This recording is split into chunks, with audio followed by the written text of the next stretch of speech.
Hello there, welcome to another Where's the Remote anime reaction.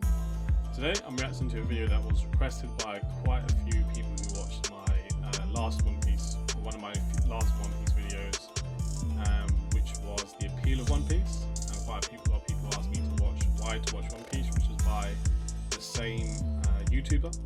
So today I'm going to react to that video. So if any of you are new to the channel, don't forget to subscribe for more anime reactions, One Piece reactions, and drop a like down below if you enjoyed this. Let's begin.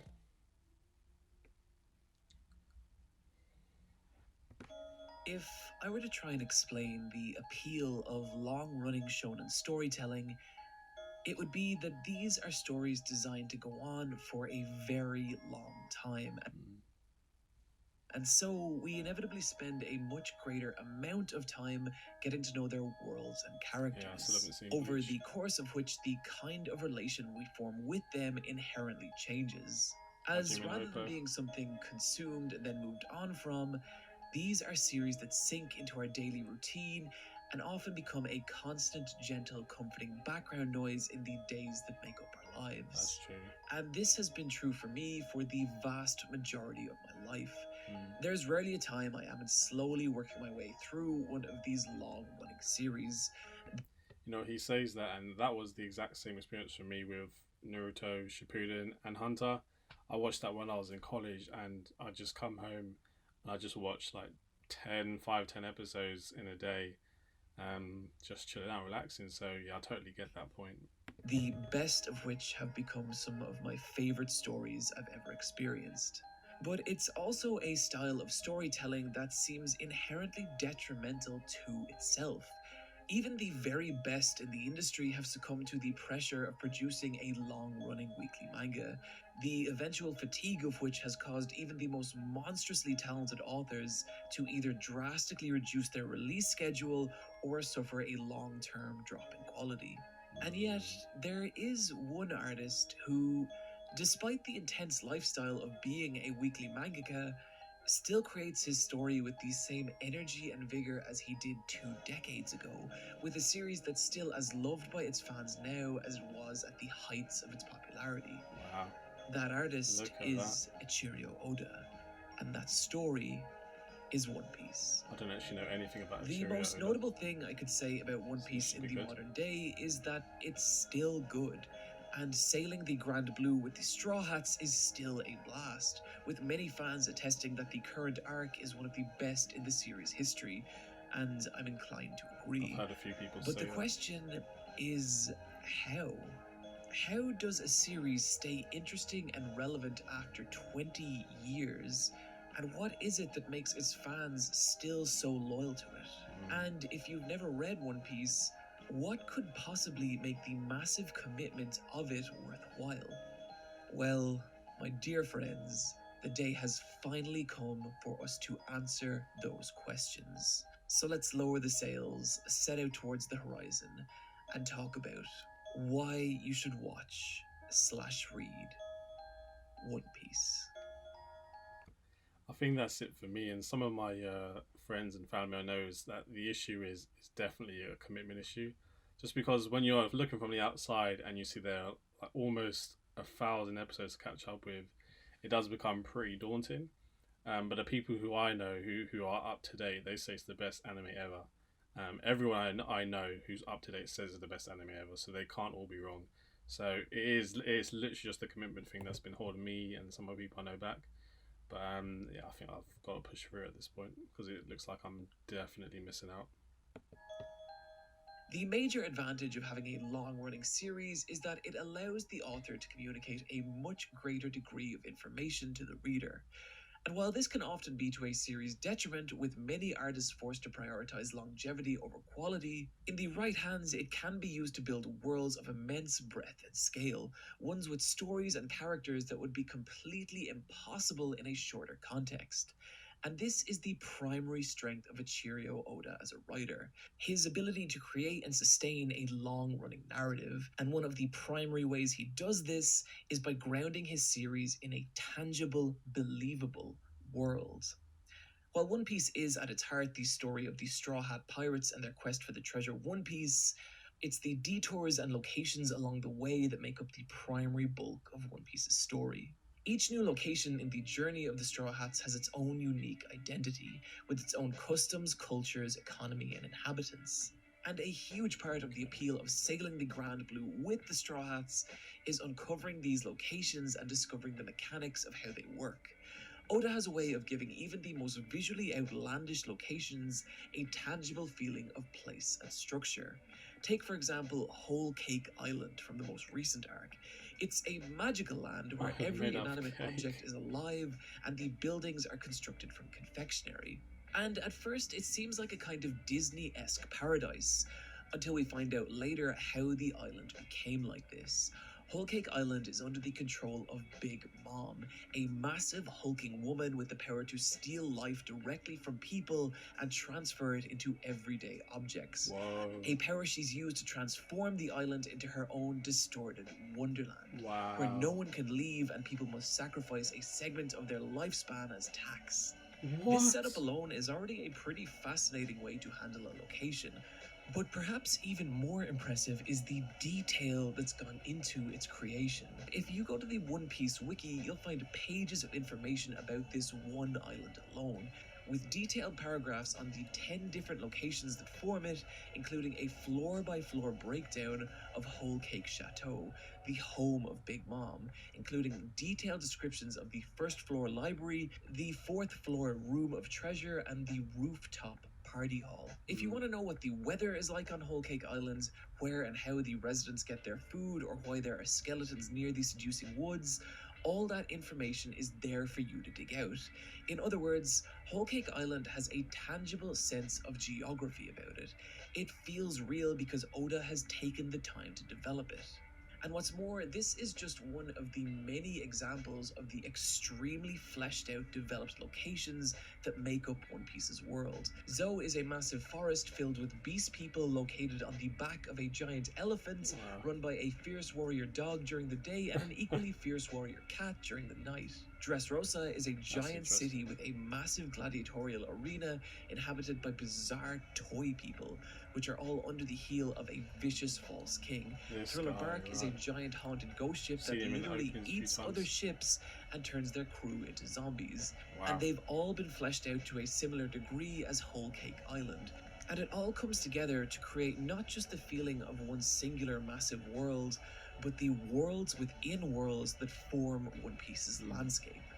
And the same ethos applies to the many, many characters who populate it. No character in One Piece is ever constructed in isolation, but rather each individual one has their own allegiances, political geography, history, and driving motivators, many of whom have relationships and backstories entirely isolated from our heroes, like how 100 Beast Kaido and Gecko Moria have beef with each other due to the fact that Kaido was the one who killed Moria's entire crew, forcing him to create the undead army the Straw Hats face off against in Thriller Bark.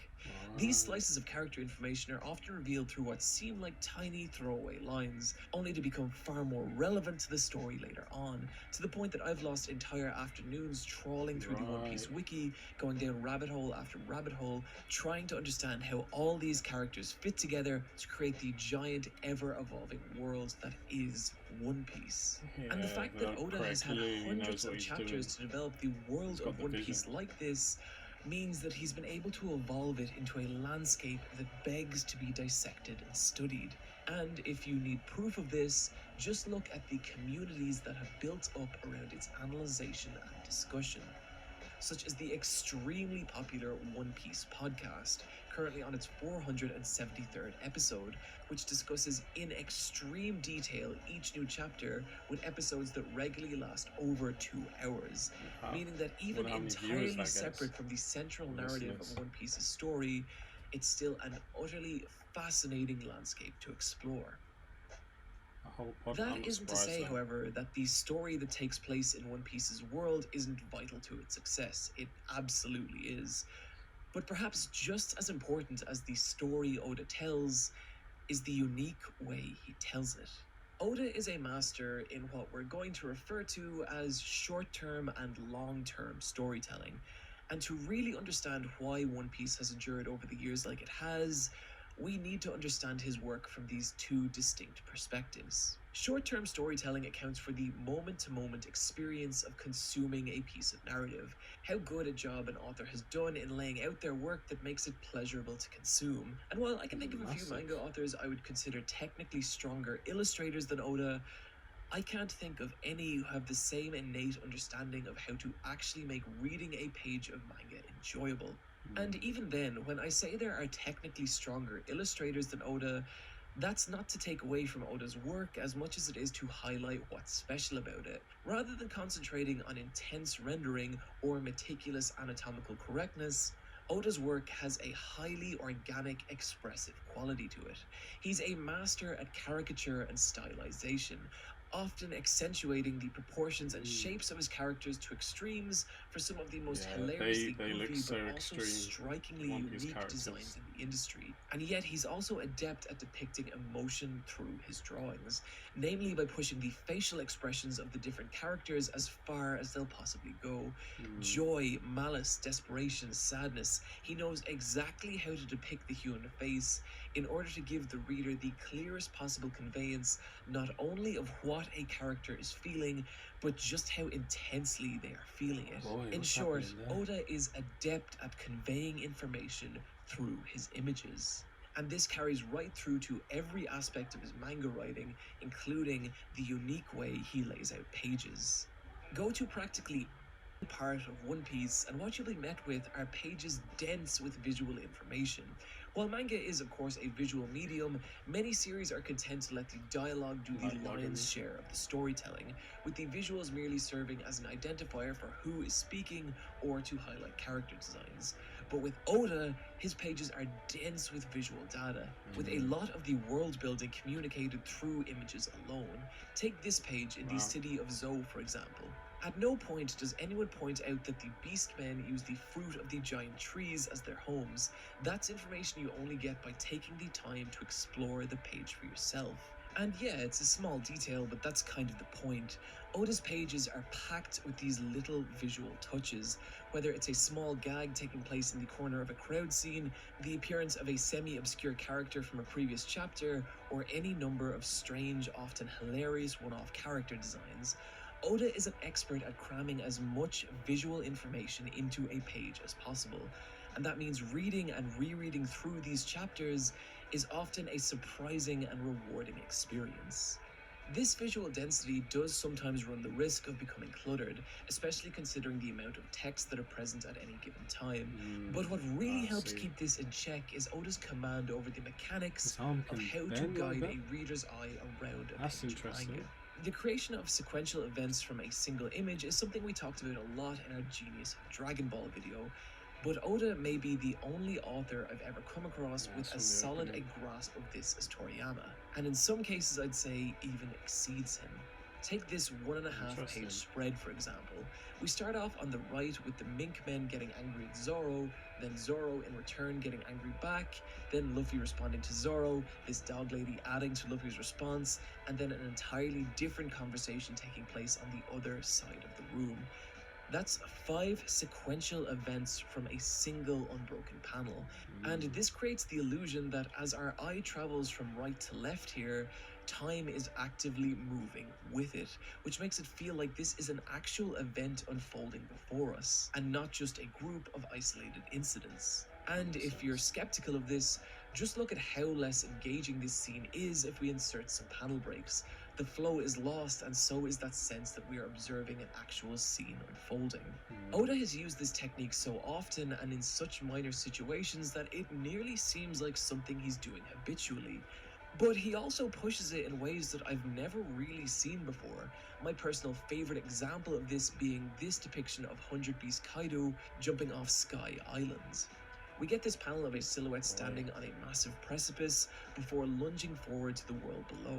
We turn the page or scroll down and we get this beautifully handled piece of visual storytelling. Starting at the top right of the page, we get these 3 panel breaks, which cause our eyes to linger for just a moment, creating the very slight sense of anticipation and distance, before following the trail of Kaido's fall down through the clouds and slamming into the ground in a massive eruption that's even bigger than the island he's landed on. There is any number of more generic ways that Oda could have depicted Kaido's fall, but doing it this way serves two distinct functions. For one, it's just an incredibly fun page to read, really conveying with images alone the sense of velocity and impact of Kaido's massive body slamming into the earth. And second, this also serves as Kaido's introduction into the story, and the fact that that impact is so well conveyed and that Kaido survives Kaido it looks crazy. so He effectively looks establishes his immense physical strength and stamina, and thus setting him up as the massive threat he's most likely going to become. He's got such a tiny head though, considering the size and of his all body. this from not even half a page. And so, whether it's through the drawings themselves or through the actual construction and layout of his manga, there's always a sense that Oda is incredibly engaged with the visual storytelling of his work. And the result is that One Piece is a joy to consume on a page-to-page basis. The simple act of reading One Piece feels good. But it's only when Oda's expertise in short-term storytelling is coupled with his ability to write and sustain a long-running narrative that the true strength of his manga becomes obvious. One Piece is a long-running story, but I think what separates it from so many other stories of this type is that even from its earliest days, it was always designed to be this way. Oda has actually been writing different versions of One Piece since he was a child. After being inspired by the cartoon show Vicky the Viking, he would fill his school notebooks with a story he only referred to as pirate manga. And this pirate manga would eventually evolve into the short romance Dawn, which would eventually evolve into One Piece. Oh wow. So Oda has been thinking of this narrative and world for a very, very long time. Many of even the most recent characters in One Piece have existed in Oda's mind for years. You can go back through his old interviews and see just how far-thinking the story of One Piece actually is. Or even just look back at One Piece's early chapters and see the seeds that Oda has planted. For example, the character Silvers appears in a flashback in chapter 19, only to actually appear in the story and become a prominent character later on in chapter 500. And Oda constantly does this, seeding clues throughout the chapters of One Piece for us to discover and theorize over. Hell, I remember reading a blog post from 2015 that correctly predicted everything about Sanji's backstory that was revealed in the current arc, purely by virtue that his wanted poster said alive as opposed to dead or alive. Oda never feels like he's focused on just the next major arc or plot points, but instead on the long-running narrative of One Piece as a whole. And that's not even taking into account everything we don't know. As many of the threads as Oda has tied up during One Piece's run, there are so many more that are left tantalizingly open. How is it that Blackbeard is able to utilize two Devil Fruit powers at the same time? What was the gigantic Cthulhu-esque entity that appeared in the fog in the final panels of Thriller Bark? And my personal favorite, why in a nearly 900 chapter story about pirates has not a single character ever worn an eye patch? And of course the biggest of all, that's interesting. What exactly is... Yeah, because even Zoro doesn't wear an eye patch, and he's, I think, toward the late, like the up-to-date part of the series, he looks like he's lost an eye, so that's interesting. Yeah, I just thought about it. No one I've actually seen actually wears an eye patch in One Piece. Interesting. One Piece. The fact that Oda has so continuously delivered on these long-term planned payoffs means that it's very easy to believe that these are questions with answers, meaning that there is always an island on the horizon of One Piece's narrative, always a breadcrumb trail to lead you to the next major story, and discovering where these trails go and how intricately they're worked into the series overall makes reading One Piece extremely satisfying on a long-term basis. And so, One Piece is a beautifully entertaining experience in the short term, while also being highly rewarding on an entirely different level in the long term. And it's these two aspects together that explain why so much of One Piece's fan base has remained so loyal to the series over the years, and also a part of why so many people have become so invested in the characters of the Straw Hat Pirates. Yeah, it's just another good point as well, because the people who I know who are watching it, it's not even like they watched a few hundred episodes and they just gave up. Like they're fully invested. They're trying to watch it and catch all the way up. So yeah, the people I know who's watching it, I don't know anyone who like said, oh, like it wasn't for them or they gave up after getting like through at least the first 30 episodes. So yeah, but clearly there's a lot of loyalty, and I know that some of you guys, my subscribers, have been saying, how much of a great show it is, and trying to push me to watch it. So yeah, a lot of loyalty out there, clearly. But before we dive into what makes Luffy and the crew so great, there's a little misconception I'd like to clear up first, and that is the criticism that One Piece has weak character writing because it lacks what people are referring to as character developments. And I think it's important to draw a line here and define the difference between character developments and character progression. Character progression can also be referred to as the narrative arc of a character. They start at A and eventually end up at B. And it's a powerful storytelling tool, but not one that is required for good story. Take Cowboy Bebop, for example. There is little to no progression in any of its three central characters. Jet, Mm. Spike, and Faye don't learn any life lessons or become better people, and I used to that is watch kind of this. the point. But that doesn't mean they aren't well developed. Character development refers to how fleshed out a character is, their history, their goals, their strengths, their weaknesses, what their perspective on the world is, and how they came to view it that way.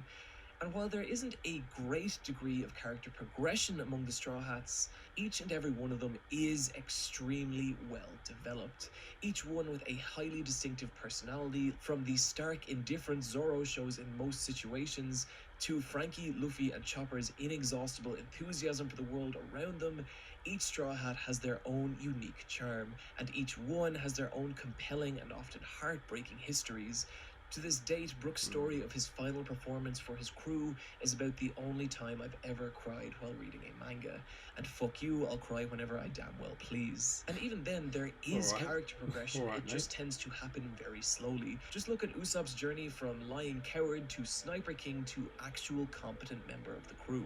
Okay, that's good to know because I'm at the part where Usopp is so freaking annoying, constantly lying. It's really annoying.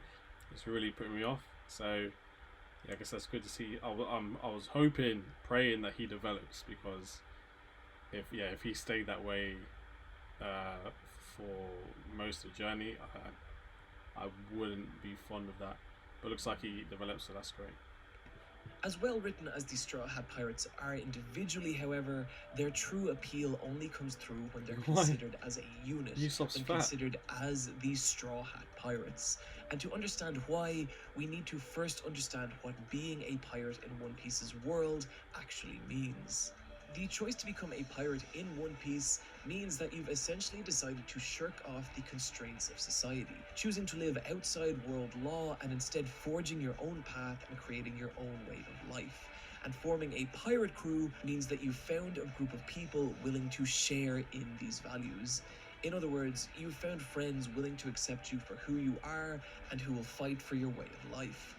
This is the concept of nakama that is so pervasive throughout One Piece, Right, which okay. translates roughly to friend, comrade, or crewmate, or as the One Piece fans have come to consider it, someone who is closer than family.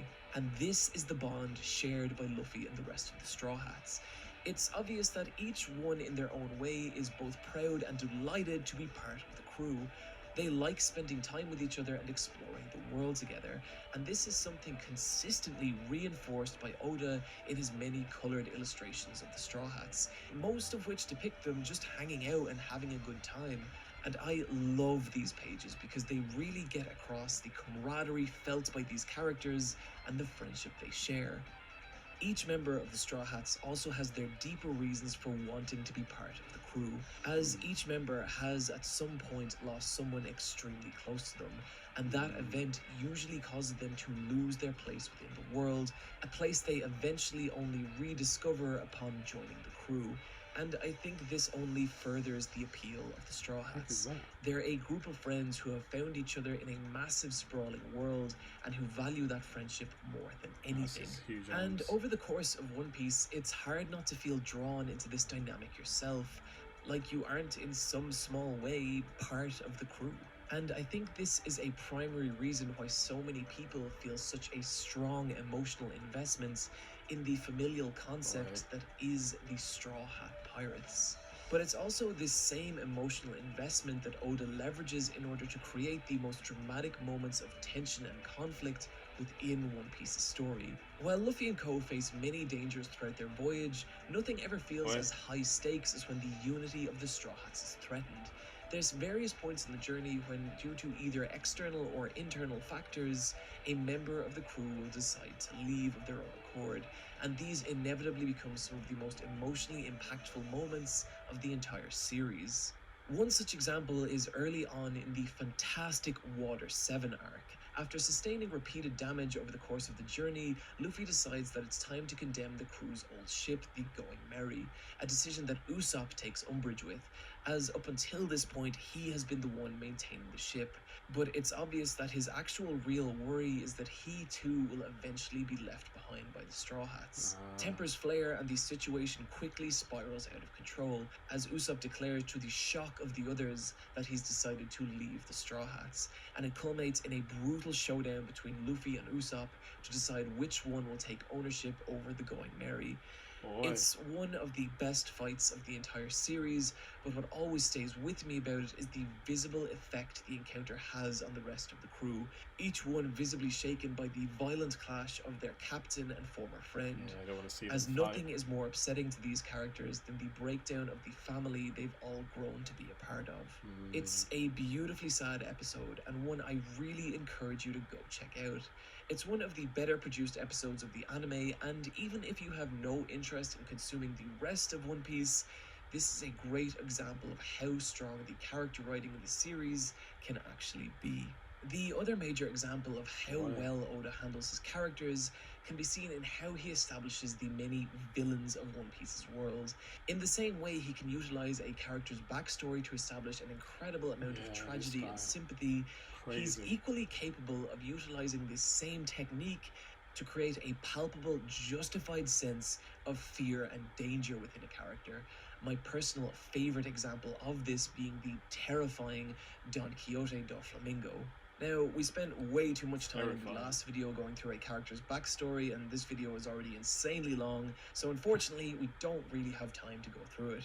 So, moving quickly along, god fucking damn it, okay, I can't help myself, here we go. Don Quixote do Flamingo was born to the most elite class of family, known only as the World Nobles or Celestial Dragons. A class of people of such wealth and power that they can commit atrocities in public without any fear of legal repercussion. A young Doflamingo greatly valued this elite status until one day his father declared that the family would be abandoning their life of excess and lordship in exchange for living an honest life as regular people, and in doing so disregarded their noble status. A decision they'd come to regret. Banished from the sacred land of Merios, the family began their new life as regular citizens, only to return to their home one night to find it set ablaze. Word had spread to a nearby village about the noble family no longer under government protection, and it brought out the seething, long-term hatred its people felt for the Celestial Dragons. A hatred that took the form of a series of violent assaults against Doflamingo and his family. Persecuted and driven from their home, the family were forced to take refuge in squalor, eating only garbage to survive. There, their father, now desperate and afraid, contacted the World Nobles in the hopes of returning his terrified family to Merios. But he was met with only scorn, and he and his family were abandoned to the cruel world they had chosen to become a part of. The continuing ordeal slowly took its toll on Doflamingo's mother, who grew more ill with each passing day until eventually her life slipped away. And just as it seems like the remaining family had nothing left to lose, they were once again attacked by the scornful villagers, only this time they were captured, tied to their former burning mansion, and tortured. The experience awakened within Doflamingo a great rage, a rage that manifested itself in the form of his Emperor's Haki, which he used to subdue the villagers and save his remaining family. But at this point, Doflamingo was so consumed with the hatred for the people who tormented him, hatred for the Celestial Dragons that abandoned his family, and even hatred for his own father, whom he blamed for the entire ordeal. This would later result in Doflamingo killing his father and vowing to one day take everything that the Celestial Dragons have built up and burn it to the ground, his rage manifesting in a twisted grin as he declared war on all of existence. And this is the man that Luffy and the crew must face in the Dressrosa arc. Boy, appearances really are deceiving in this anime, because at first glance looking at this guy, you're thinking like, what the hell is he wearing? And then you said he's terrifying, but after hearing that backstory, you're like, wow, okay, like this is dark, man. But yeah, appearances can really be deceiving in this anime. I've learned that much. This is the kind of writing that makes so many of the villains from One Piece so compelling, but also gives the eventual conflicts between Luffy and these characters such weight and drama, to the point that I would say I don't actually find the bigger fights in One Piece as well written or choreographed as encounters from other series, but it hardly seems to matter due to what an excellent job Oda has done in framing these encounters in the emotion of their characters. Take the monumental showdown between Luffy and Rob Lucci, for example. Yeah, what really makes this fight work is less so ago. the tactics or actions of the characters, but more the clashing of the two's diametrically opposed emotions and ideology. Luffy is, of course, the embodiment of adventuring and free spirit, the belief that people should be allowed to pursue their dreams without worry or constraints, and Rob Lucci is the crushing wall of reality that stands in the way of all that. The personification of the faceless world government that seeks to regulate and control every aspect of society. And this setup lends real narrative weight to every blow of the encounter. So finally, it is of course only fair to mention what I consider some of One Piece's weaker points, and the biggest by far is the handling of the anime. I do actually find it more tolerable than most, with some of the action scenes having some genuinely fantastic animation, but the production does drop a lot outside these moments, and that coupled with some truly awful pacing means that it's hard to recommend the anime as anything other than a companion piece to the manga. While Oda is exceptional at creating a wide variety of characters with all manner of shapes and body types, he does draw a lot of his girl characters very, very similar. And while I like sexy characters in my anime, this is one of the few areas of the series that feels phoned in. In other words, I think Oda has it in him to do better with his fan service. The pacing of One Piece can be sometimes jarring to the point that it's a little frustrating. It's common for the focus to shift from character to character, with many fights occurring simultaneously. And while this sometimes creates a great sense of spectacle and chaos, it can also kill the momentum of a particular encounter, cutting away just as things are getting heated. And again, this is a problem way worse in the anime. The biggest barrier to entry, however, has to be its extreme length. Yep. Anyone new to the series could spend months and even years trying to catch up on it, and wait many more for its eventual conclusion. Yeah, but I think, in a way, this is also the series' biggest strength. When I think of what I love about One Piece and what keeps me coming back, it isn't the eventual promise of finding out what One Piece is or the conclusion to arcs that I know are most likely dozens of chapters away, but rather it's just the opportunity to return to this world and spend more time with these characters. To see them fight and struggle and chase their dreams, and in turn see how the world's many moving parts react to them. This is the kind of story that could only be told over years. One carefully built over hundreds and hundreds of chapters, where each corner of its world feels realized and yet where each horizon still brims with potential. And if you're new to One Piece, this is the reason I think it's still a commitment so worth making. As it's a story to get lost in, one to grow up alongside, and one with worlds and characters that will stay with you for years to come. And this, friends, is the best reason I can think of why you should watch/read One Piece. Interesting. Yeah, interesting. So, yeah, it's made some pretty good points in there, and oh man, I think every time, because the last video he went through the story of the man who dressed like a baby, I forgot his name, the ex-gangster. But when he went through this village story, like every time it just gets me. Like I'm so shocked about the story, so I can understand like why people get fully engaged in this, because it seems like One Piece has some great storytelling. Clearly has some great storytelling with a lot of loyalty there. So yeah, it yeah, it does seem pretty great. It's just the barrier for entry for me as well is how many episodes there are, because I only really have the weekends to watch stuff in general. So it will take me a very long time to catch up because of my job and other things.